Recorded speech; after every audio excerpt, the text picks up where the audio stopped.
Try not to let this world get you down. Try not to let this life get you down. Try to not let yourself get you down.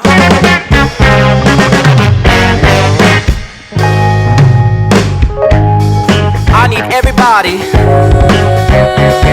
to forget about the troubles and worries from yesterday. And I need you to look ahead and keep moving and keep moving and living life.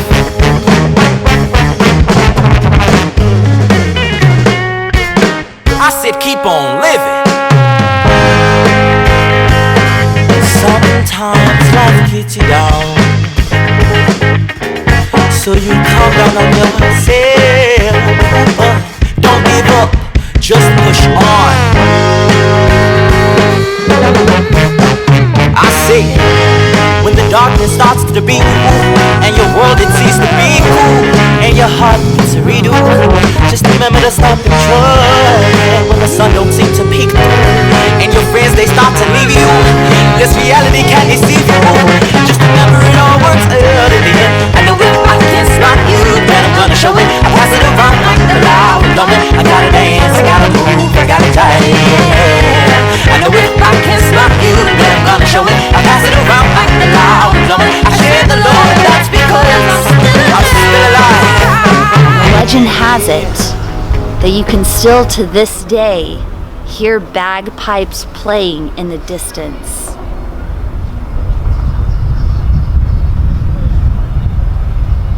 Did you guys hear that? Okay, that kind of scared me.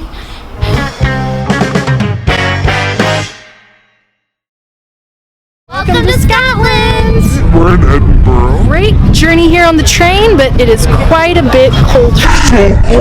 Lots colder, a lot rainier. So If you're going to be making that journey from London up to Scotland, you carry plenty of warm stuff. That's so gorgeous. Since we got here, green buildings, gorgeous. April, you ready to get started? I'm so ready! Come on, let's go see what we can find! Alright. Let's do this, guys. Edinburgh is the capital city of Scotland. As part of the UK, it too serves under Queen Elizabeth II, working with a devolved parliamentary legislature within a constitutional monarchy. With a population of 489,000 people, it is the 7th biggest city in the UK and the 2nd biggest city in Scotland. Edinburgh is the first city to have its own fire service and the first to produce the Encyclopedia Britannica.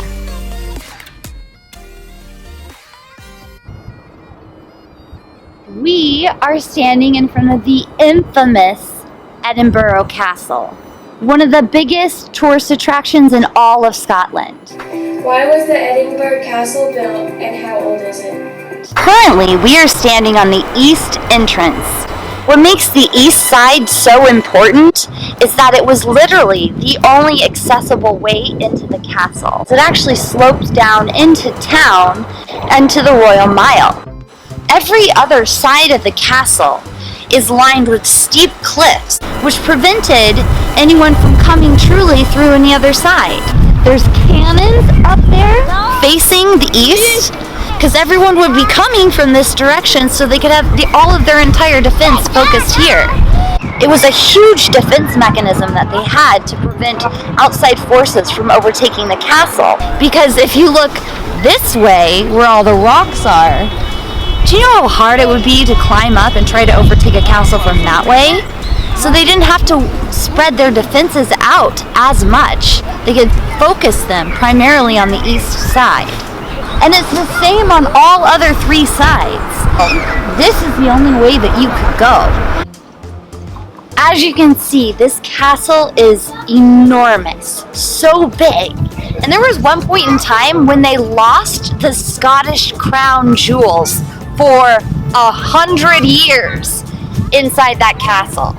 When I first read that, I thought that was a little ridiculous, until that I'm standing in front of it now and realizing just how big it is. I mean, dude, can you imagine if you lost your cell phone in there? We got so many questions from you guys about the dungeons specifically within the Edinburgh Castle. Why are there so many dungeons? Why were so many people put in the dungeons? And how many people were killed in the dungeons? So we haven't been able to find a single number specifically. And the thing was, it's kind of secretive. But with everything that we've learned, we do know that there were prisoners that were held in the vaults, essentially the dungeons. So the castle's been used for many various other reasons. To hold armory, of course, the royalty lived here, but it also did serve as a prisoner of war basis, that they did happen to keep those prisoners in the vaults, in the dungeons. As early as the 7-Year War and the Napoleonic Wars, and again in World War I and World War II. But during the Napoleonic Wars, a fun fact, they even housed 21 of The Pirates of the Caribbean. One thing we have noticed is we've continued to come across milestone markers and remembrances that have been erected in honor of people who fought in battles and wars.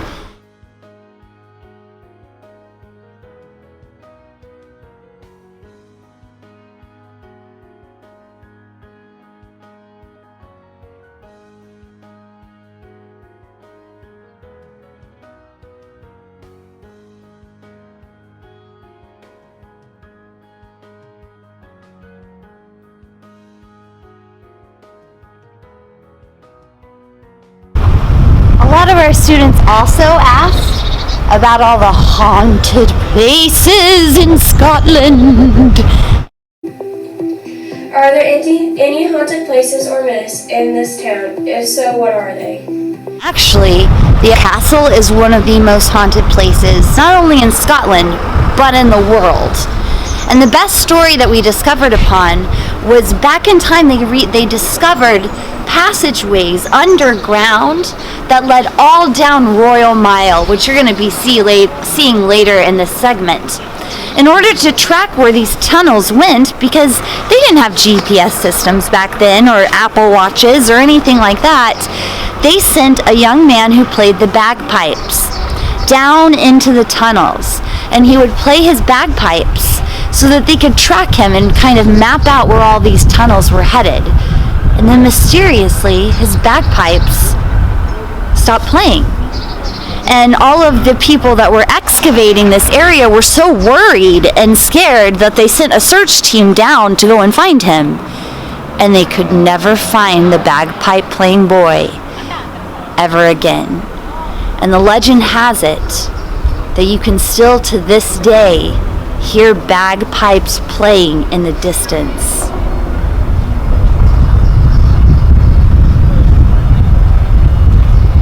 Did you guys hear that? Okay, that kind of scared me.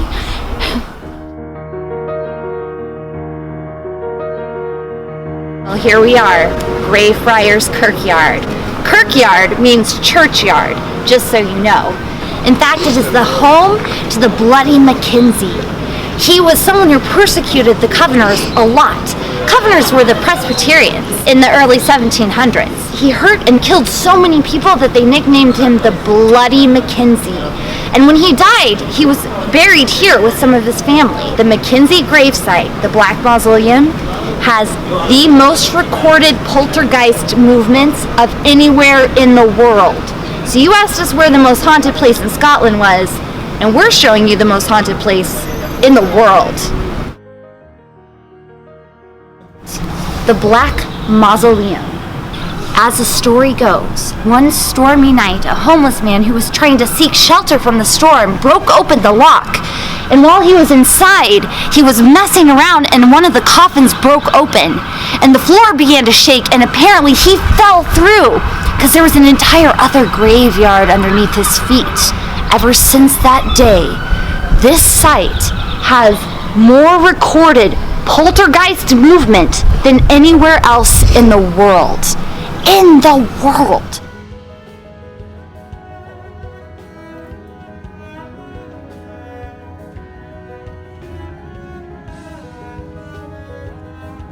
But also a fun fact, did you know with J.K. Rowling in Harry Potter, the Bloody Baron, she mirrored that character after Bloody Mackenzie. That's another fun fact about J.K. Rowling. She spent a lot of time writing in this graveyard, and a lot of the names that she got for her books and such, she actually got inspired from this place. So although it's really creepy and ominous and maybe full of ghosts, it actually inspired some really great art.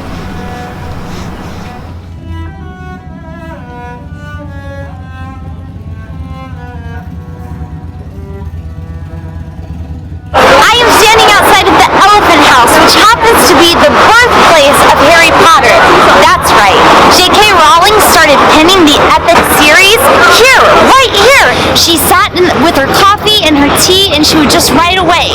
Did you know that the first parts of Harry Potter were actually written on napkins when J.K. Rowling was stuck on a train that was delayed?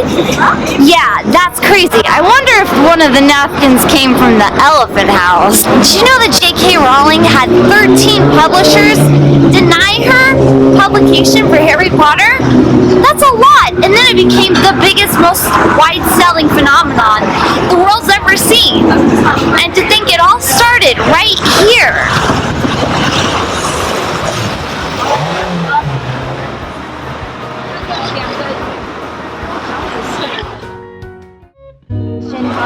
Alright students, it's time to go to Scotland Savvy now.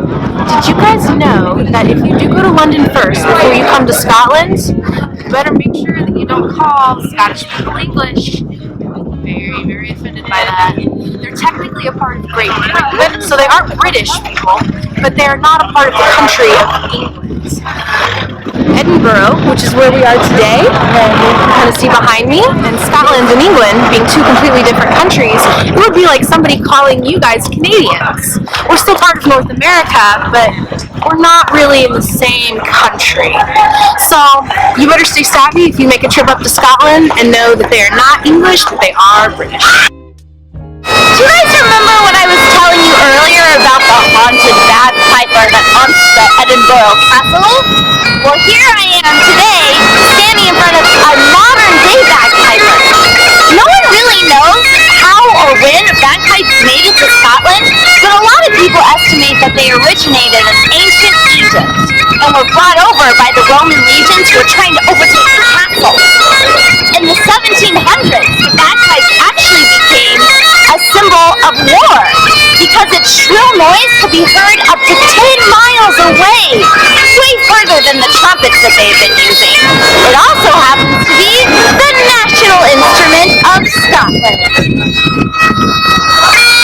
Isn't it beautiful?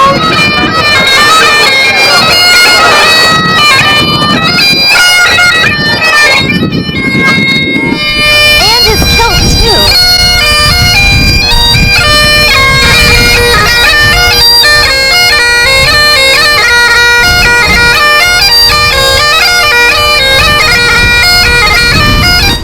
We are standing in the historical grass market, which happens to be just at the base of the Edinburgh Castle. The historical significance of this spot is not only is it a bustling area of town that is often filled with local markets and people selling their own inventions or things that they've created or fruits and vegetables. Back in the 1700s, it used to be a prime spot to hold public executions. One of the coolest stories that I came across is Margaret Dickinson, who in 1724 was sentenced to hang. But after they cut her down after her hanging and loaded her up on the cart to be wheeled away to be buried, she actually woke up. And because her sentence had technically been carried out, that she was sentenced to hang, they couldn't try her again. So she was able to live a long and free life after that. Scotland set in new laws stating that the punishment of hanging would be hanging until death. A lot of people thought this was divine intervention, but also during the 1700s, many thought she might have been a witch. So if you were here huddled around the grass market, you were probably here to watch someone hang. Kind of dark and sad. But now, there are a lot of really interesting, cool, independently owned shops. Now you can find us on the Royal Mile. An interesting fact about the Royal Mile is it isn't an actual location, but rather an umbrella of many streets that are lining at the base of the Edinburgh Castle. The thing that's amazing about the Royal Mile is it's still shaped and being kept up just like it was during the medieval times. I don't know if you can see the cobblestone streets and how narrow they are, but the city has done a lot of work to keep it as restored and as authentic as possible as it was in the medieval times. As I walk through this alleyway, this small little narrow corridor that you'll find in Edinburgh and really all across Scotland, I find myself being able to take in the intricacies and the beauty of what it has to offer. And that's largely in part because I can walk down it and my safety has never come into play, or has never been a question. No matter how dark it might be, no matter how small it might be, no matter how winding and narrow it might be, I felt safe through my whole time here in Edinburgh. In 2018 alone, the US had a total of 82 school shootings for the school year. That came out to a total of 113 students and faculty members killed due to a school shooting and gun violence in our public schools. Can you believe that? That comes out to one school shooting a week in America. And here in Scotland, they have at zero since 1996. How is that possible? So, while Scotland, a country like this, had one incident happen, in 1996, there was a complete ban on all guns for every citizen in Scotland due to one incident. It became known as the Devlin Massacre. It took the lives of 16 students and one faculty member, and that incident triggered a whole reaction that, from that moment on, they banned guns. Since then, there have been zero school shootings in all of Scotland. Here, no citizens have guns. Police don't even have guns. They don't need them. We've only been able to find one case of police brutality here in all of Scotland. And again, zero school shootings since that massacre happened in 1996.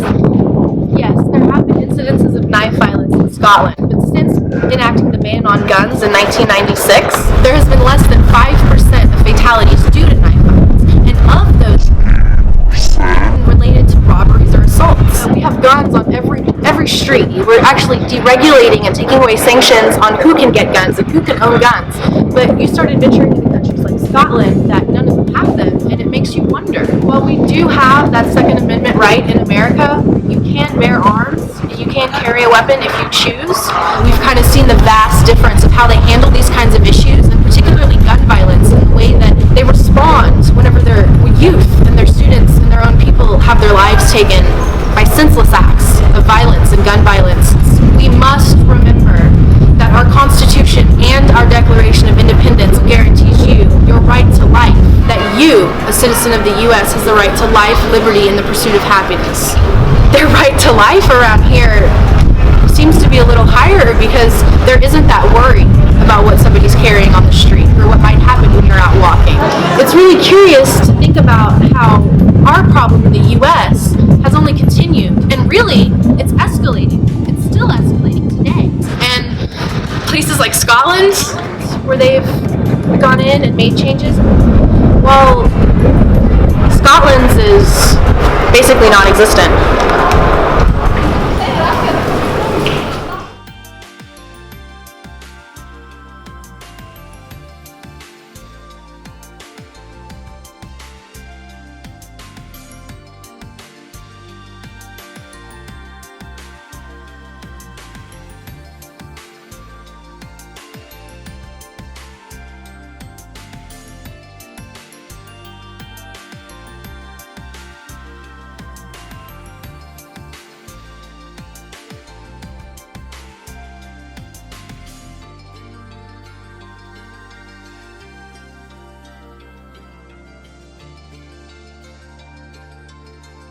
Students, know your rights. Alright, we have one more Get Savvy in Scotland with Abby. So, of course you guys have all heard of Lassie football. Well, did you guys know that that's actually what they call their females here? You refer to ladies, to the women, as lass or lassie if they're younger. And obviously you got lad and laddie. So